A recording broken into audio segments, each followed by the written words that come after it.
오늘도 수요 부흥 예배 오신 귀한 성도님들 한 분 한 분 주님의 이름으로 축복합니다. 오늘 밤 하나님의 귀한 은혜가 모두 성도님들에게 임하기를 소망합니다. 오늘 말씀은 예레미야 29장 4절에서 14절까지 말씀으로 낯선 땅, 낯선 편지, 낯선 은혜라는 제목으로 말씀을 나누겠습니다. 먼저 첫 번째로 낯선 땅을 나누겠습니다. 이스라엘 백성들은 현재 바벨론의 포로 상태 가운데 있습니다. 그들은 단 한 번도 상상한 적 없는, 그리고 밟아본 적 없는 낯선 땅 한가운데 서 있습니다. 바벨론은 대제국이었고 또 이스라엘은 소수 민족이었습니다. 아마 극심한 차별과 억압이 있었을 것 같습니다. 제국의 확장을 위해서 아마 강제 노역을 하게 되었을 것이고, 이방신들을 숭배하는 종교, 국가적 행사에 참여를 강요받았을 것입니다. 무엇보다도 백성들에게 가장 큰 어려움과 힘든 점은 자신들의 고향인 예루살렘에 대한 그리움으로 가득 차 있었다는 것입니다. 이때쯤 예레미야 선지자가 하나님의 음성을 듣고 하나님의 말씀을 받아 적어 편지를 작성합니다. 이 편지를 작성하고 난 뒤에 하나님의 메시지가 담긴 이 편지를 바벨론에 있는 예루살렘 유대 백성들에게 전한 내용이 바로 오늘 본문입니다. 우리 먼저 4절 말씀 한번 읽어보도록 하겠습니다. 시작. 이스라엘의 하나님 만군의 여호와, 내가 예루살렘에서 바벨론으로 포로로 가게 한 모든 포로들에게 이렇게 말한다. 하나님은 이스라엘이 바벨론의 포로로 가게 된 이유를 내가라고 분명하게 밝히고 있습니다. 예루살렘 성읍은 지금 불에 타고 수많은 사람들이 바벨론 낯선 땅으로 끌려간 상황 가운데 있습니다. 그런데 이 모든 것들이 하나님의 주권과 하나님의 계획 가운데 이루어진 일이다라고 이야기를 하고 있는 거죠. 바벨론이 강했기 때문에 또는 이스라엘이 약했기 때문에 이스라엘 백성들이 바벨론의 포로로 끌려간 것이 아니라는 것입니다. 또한 우연하게 일어난 일도 아니라고 말하고 있습니다. 이 사건은 절대적인 하나님의 주권 가운데, 하나님의 의지 가운데, 하나님의 계획 가운데 있었다고 밝히고 있습니다. 그런데 사실 저희는 이 이스라엘 백성들이 바벨론의 포로로 끌려가게 된 원인을 잘 알고 있죠. 이 원인이 누구에게 있었나요? 하나님의 말씀에서 떠난 이스라엘에게 있었기 때문입니다. 그런데 하나님께서는 이스라엘 백성들에게 너희들이 나의 길에서 벗어났기 때문에, 너희들이 나의 말씀에서 벗어났기 때문에 내가 너희를 이방 나라에 넘겨주었다라고 말씀하시지 않는다는 거예요. 이스라엘을 지금 책망하고 계시지 않습니다. 왜 그럴까요? 하나님의 목적은 이스라엘에 대한 처벌과 체벌이 아니었기 때문입니다. 우리 주님은 1대1의 인과응보의 방식으로 백성들을 대하시지 않으시는 분이십니다. 이스라엘이 이방 나라에 끌려간 것은 물론 전적으로 그들이 하나님의 말씀을 떠난 잘못이었지만, 체벌을 넘어서 백성들을 향한 하나님의 더 큰 계획과 하나님의 뜻이 있었던 것입니다. 하나님은 결코 원인과 결과로 우리를 다루시지 않습니다. 우리가 아무리 반복하여 넘어지고 실패하고 번번이 실수해도 주님은 항상 합력하여 선을 이루시는 분이십니다. 그리고 우리를 향해 책망을 넘어 더 큰 비전을 성취하십니다. 그래서 오늘 본문 가운데 내가 너희를 바벨론의 포로로 보냈다라는 이 말을 다르게 표현하면, 비록 너희들이 실패하여 낯선 땅에 있지만 나는 너희를 위해 더 큰 일을 계획하고 있다라는 의미가 됩니다. 그렇다면 하나님은 과연 이스라엘 백성들을 향한 어떤 계획 가운데 뜻을 가지고 계셨을까요? 우리 5절에서 7절까지 말씀 계속 읽어보겠습니다. 시작. 집들을 짓고 그곳에서 살라. 정원을 만들고 그곳에서 나는 열매를 먹으라. 아내를 취해 아들들과 딸들을 낳으라. 너희 아들들을 위해 그 아내들을 취하고 너희 딸들을 결혼시켜 그들이 아들 딸들을 낳게 하라. 너희가 그곳에서 번성하고 수가 줄지 않게 하라. 또한 내가 너희를 포로로 가게 한 성읍의 평안을 간구하라. 그 성읍을 위해 여호와께 기도하라. 이는 그 성읍이 평안해야 너희도 평안할 것이기 때문이다. 아멘. 네, 두 번째 나눌 주제는 낯선 편지입니다. 백성들은 낯선 땅에서 힘겨운 싸움을 매일 해나갔습니다. 이때 한 통의 편지가 도착했는데 하나님의 뜻이 담긴, 하나님의 음성이 담긴 편지였습니다. 그러니까 편지를 읽어보니까 도저히 상식적으로 이해되지 않는 편지인 거죠. 첫 번째로는 하나님께서 바벨론의 땅에 정착하라라고 말씀하고 계세요. 그리고 두 번째, 하나님은 바벨론의 땅에서 번성하라고 말씀하시고요. 세 번째, 바벨론을 위해서 기도하라라고 말씀하세요. 지금 백성들이 처한 현실을 한번 떠올려 보세요. 지금 바벨론에 포로된 신분의 상태로 있어요. 예루살렘의 모든 것이 바벨론으로 인해 황폐해졌습니다. 아브라함에서 시작된 약속의 땅, 가나안 땅이 지금 사라질 운명 가운데 있습니다. 그럼 어떻게 해야 할까요? 얼른 고향으로 돌아가야 되겠죠.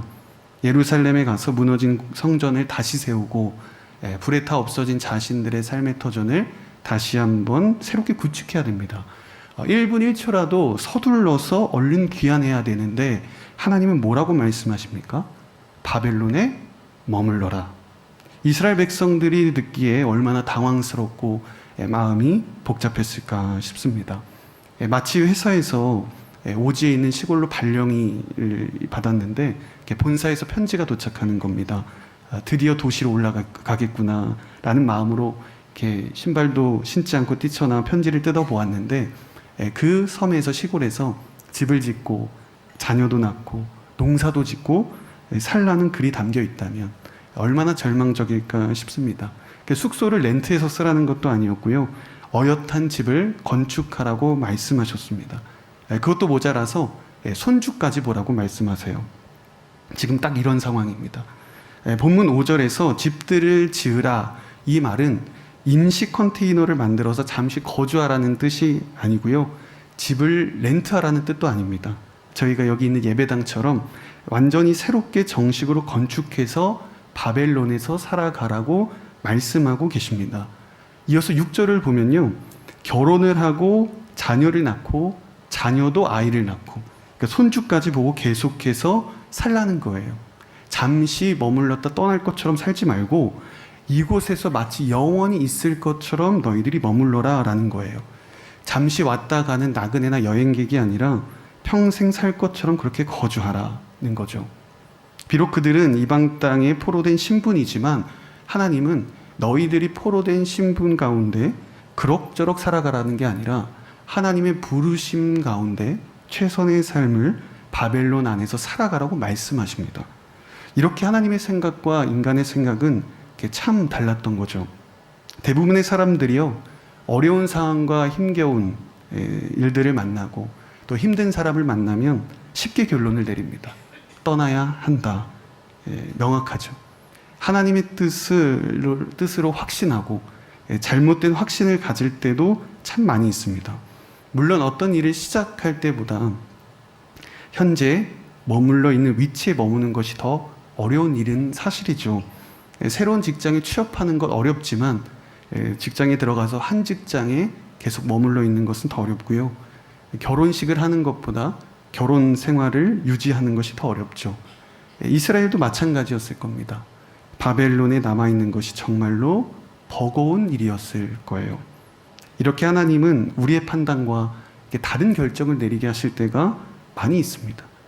좀처럼 이해되지 않는 명령들을 내리실 때도 있고요. 내가 원치 않는 사람들을 만나게 하실 때도 있습니다. 그러다 보면 내가 왜 이 직장 가운데 계속 있어야 하는가?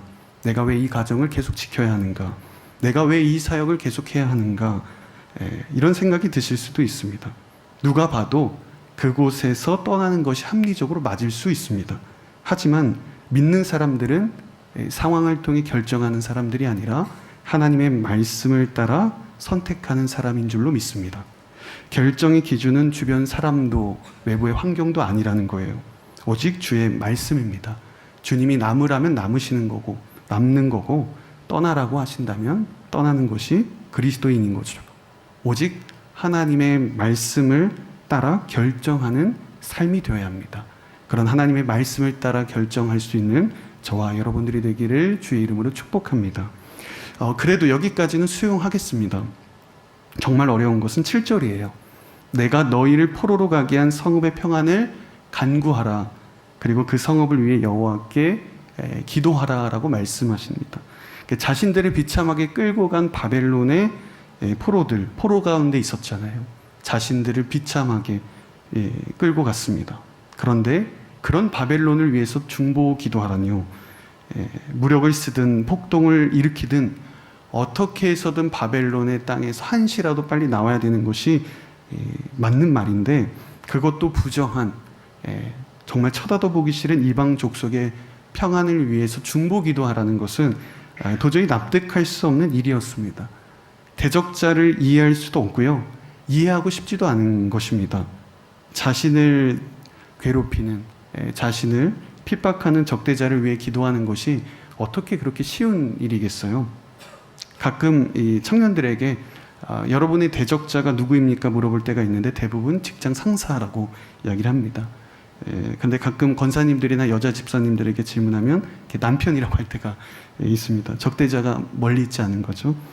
우리는 살면서요, 항상 호의적인 사람만 만나고 살아가진 않습니다. 가끔 이유 없이 미움을 받을 때도 있고요, 억울하게 오해를 받을 때도 참 많이 있습니다. 근데 이러한 일은요, 나의 능력과 나의 실력과는 별개로 나타난다는 겁니다. 가끔 주변 사람들이 저보고 주변에 늘 호의적인 사람만 있지 않냐고 얘기하실 때가 있는데, 제가 그렇게 생겼나 봐요. 저는 아무 이유 없이 미움을 받지 않았을 것이다 이렇지만 그럴 때도 많이 있었습니다. 그리고 아무도 믿지 않으시겠지만, 저희 식구들도 믿지 않지만 제가 해병대를 나왔습니다. 2박 3일 해병대 캠프 다녀온 게 아니라요, 병사로 전역을 은혜 가운데 했습니다. 해병대에서도 납득할 수 없는 부당한 일도 많이 당했고요.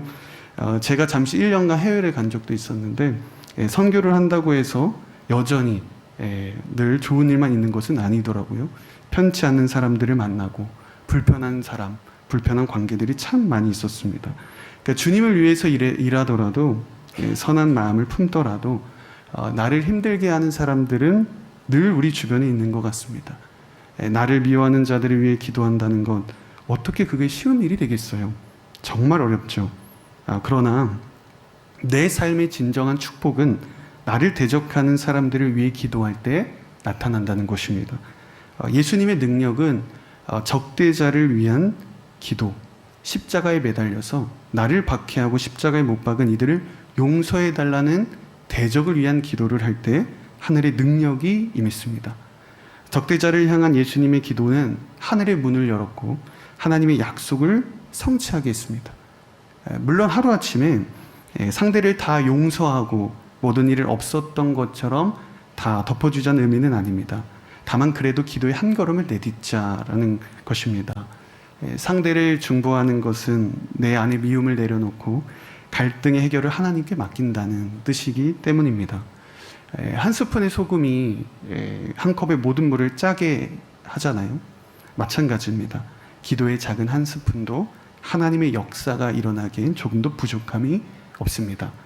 여러분을 불편하게 하는 사람들을 위해서도, 여러분을 대적하는 사람들을 위해서도 기도할 수 있는 믿음의 사람들이 되시기를 주님의 이름으로 축복합니다. 당시 맥락을 보면요, 하나님께서 아무 이유 없이 바벨론에 머물러라, 바벨론의 평안을 위하여 기도하라 라고 말씀하신 것은 아니었어요. 그때 많은 백성들의 소원은 단 하나였습니다. 바벨론에서 해방되는 것이었어요. 무력도 불사했어요. 그러다 보니까 자칫하면 바벨론의 심기를 굉장히 건드릴 수 있는 거예요. 이스라엘이 대제국 바벨론과 싸워서 이길 확률은 제로입니다. 불가능한 일이에요. 바벨론과 힘으로 대결을 한다면 예루살렘 복귀는커녕 한 사람도 살아남지 못했을 겁니다. 그리고 만약에 바벨론이 평안하지 않고 다른 나라와 전쟁을 한다면 바벨론의 총알 바지는 1순위가 당연히 유대 백성들이었을 겁니다. 그래서 하나님께서는 성읍이 바로 바벨론이 평안해야 너희도 평안하다라고 말씀하신 그 의미가 여기에 담겨 있어요. 사실은 하나님께서 백성들을 안전하게 보호하시기 위한 세밀한 하나님의 뜻이었던 거죠.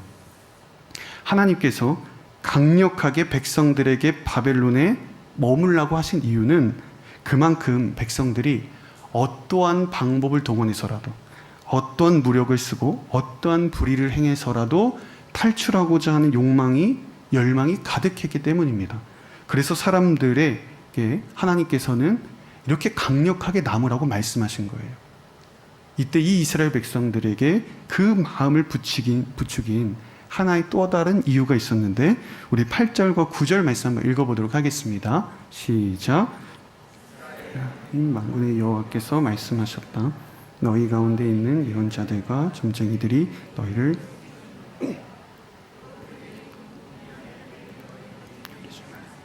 그들이 내 이름으로 너희에게 거짓되게 예언한다.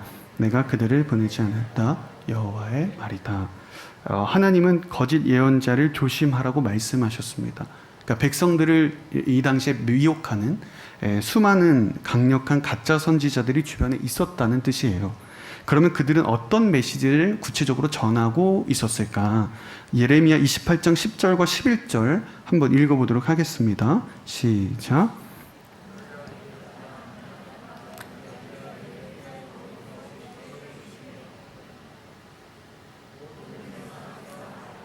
여호와가 이렇게 말한다. 이와 같이 내가 2년 안에 모든 민족들의 목에서 바벨론 왕 느부갓네살의 멍에를 깨뜨릴 것이다. 이에 예언자 예레미야는 자기 갈 길을 갔다.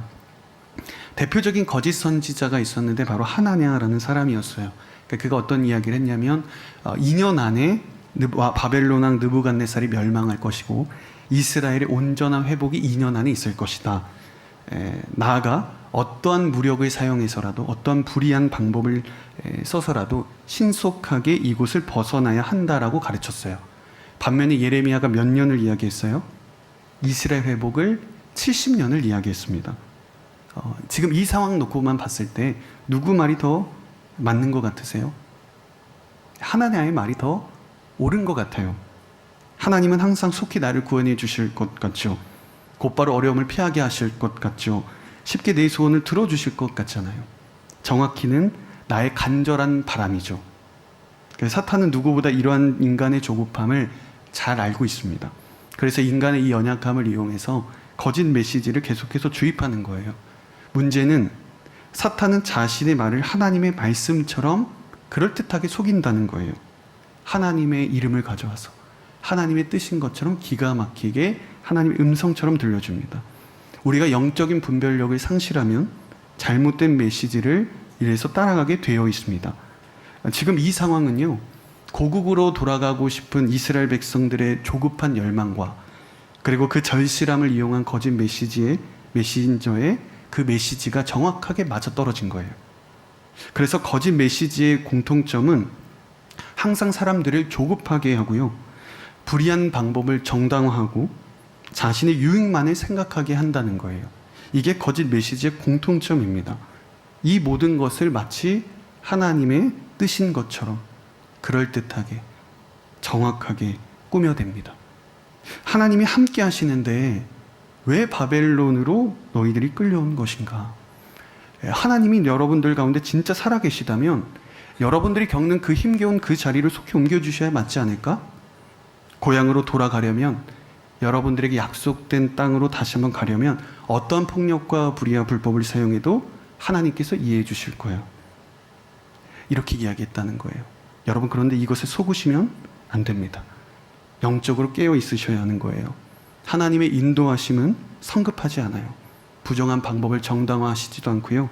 항상 말씀을 통해 인도하시고 마음을 성령으로 감동케 하시고 그리고 꼭 그에 맞는 환경을 열어주십니다.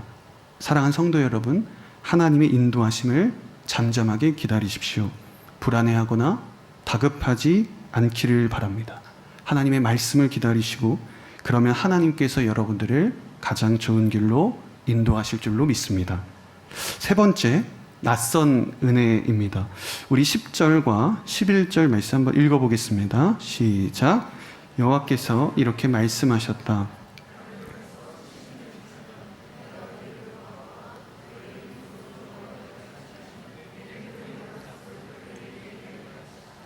여호와의 말이다.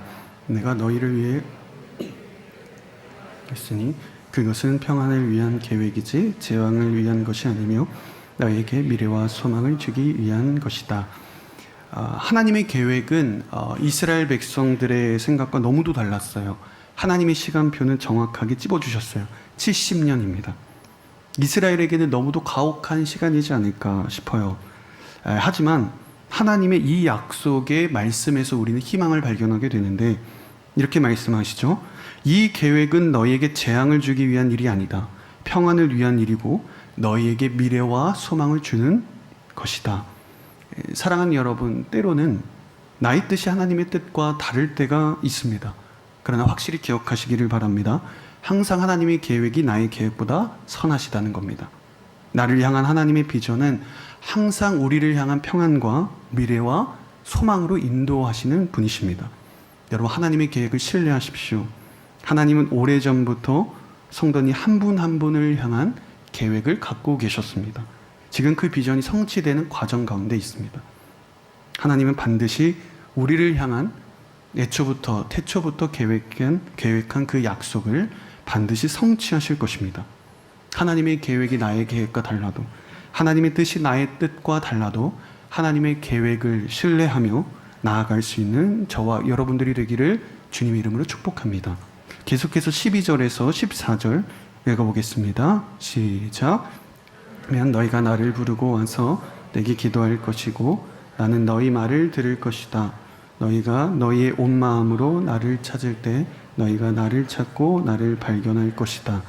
여호와의 말이다. 내가 너희에게 발견될 것이다. 그리고 길 것이다. 내가 너희를 추방했던 모든 곳들과 모든 민족들로부터 너희를 모을 것이다. 그리고 내가 너희를 포로로 끌려가게 했던 그곳으로 다시 데려올 것이다. 여호와의 말이다. 아멘. 우리가 이 구절을 읽을 때 오해해서는 안 되는 것이 하나가 있는데 70년이 지나야만 하나님은 백성들의 기도를 들어주시고 그 전에 안 들어주겠다. 이것이 아니라는 거예요. 하나님은 언제나 어디서나 자신을 찾는 이들을 만나주십니다. 기도할 때마다 항상 응답하여 주시는 분이세요. 이 구절의 의미는요, 이스라엘이 70년의 포로 시간이 틀렸을 때 그때쯤 백성들이 진정으로 하나님을 찾게 될 것이다 라는 예언적 메시지를 담고 있는 것입니다.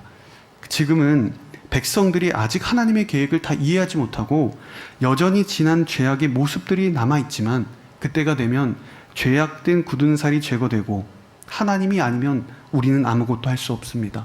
하나님만이 나의 구원자이십니다. 하나님만이 나의 전부이십니다. 라고 고백할 수 있게 되는 날이 70년이 지날 때라는 예언적 말씀을 하고 있습니다. 이렇게 진실된 갈급함으로 주님을 찾을 때 하나님은 백성들의 간구에 응답하시고 그들을 찾아가 돌보실 것이다 라는 소망의 말씀을 전해주고 계십니다. 제가 세 번째 주제를 낯선 은혜로 정했는데요.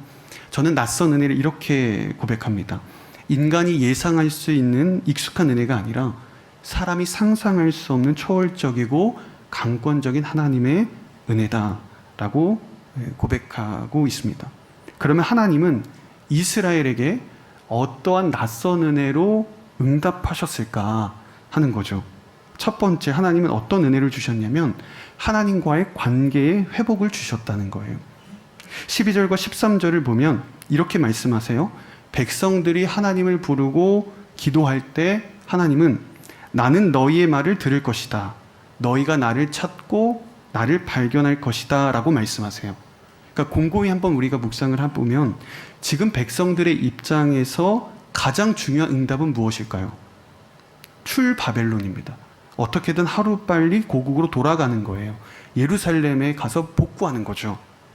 그러면 그들이 하나님을 간절히 찾으면 하나님은 어떻게 말씀해 주셔야 돼요? 너희를 빨리 고국으로 귀환시켜 주겠다.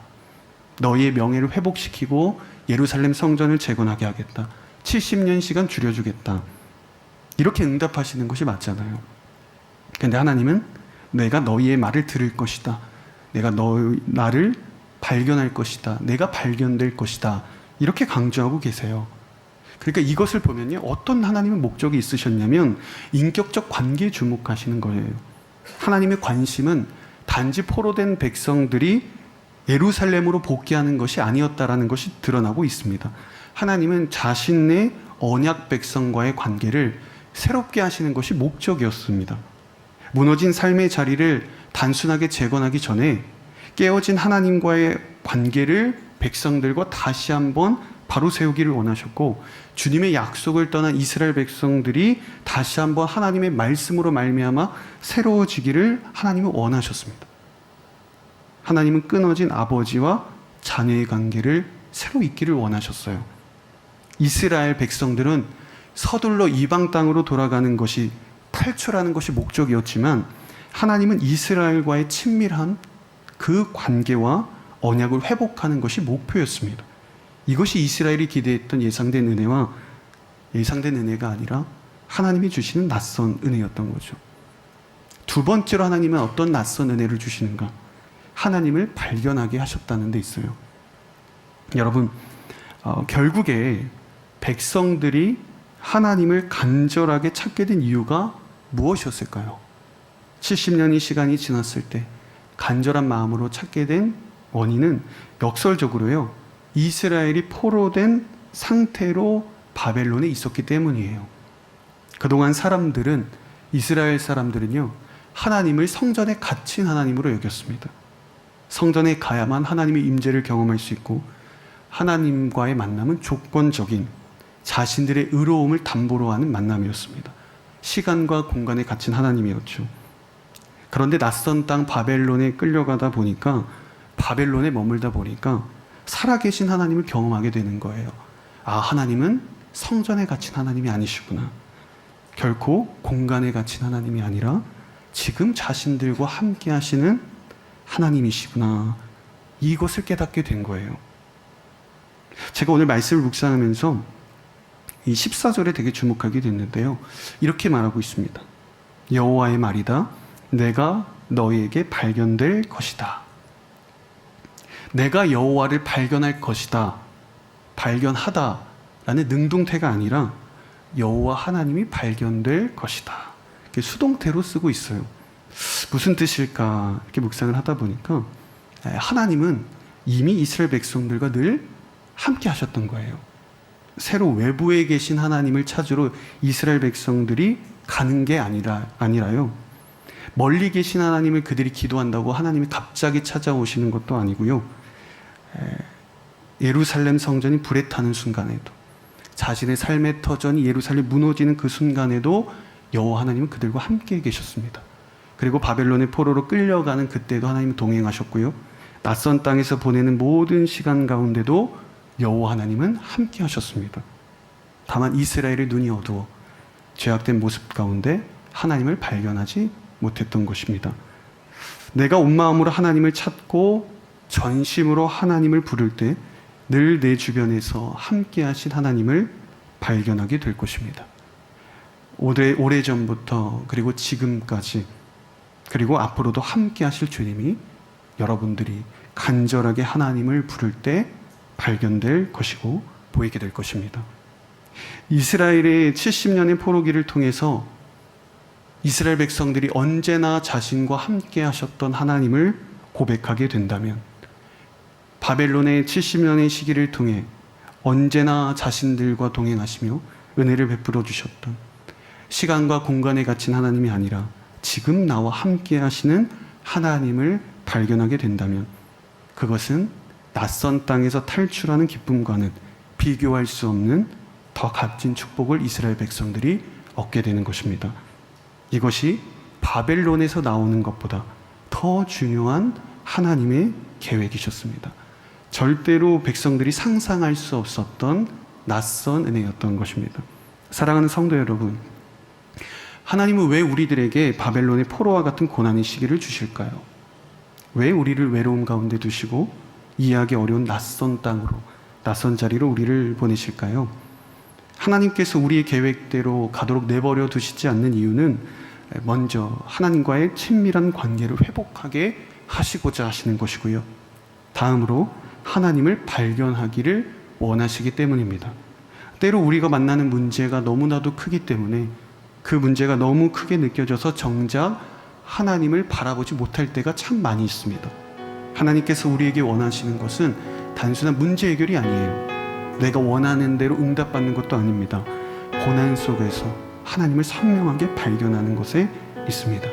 그동안 하나님을 잊고 살았던 지난 삶을 벗어버리고 때로 도대체 하나님은 어디에 계시는가, 과연 나와 함께 하시는가 원망하며 보냈던 세월들을 내려놓고 태초부터 예전부터 지금까지 늘 나와 함께 하셨던 신실하신 하나님을 발견하는 것이 하나님은 우리들에게 원하시는 것입니다. 저는 오늘 밤 이 자리 가운데 하나님을 간절하게 발견하게 되시기를 축복합니다. 하나님을 간절히 부르십시오. 주님을 전심으로 찾으십시오.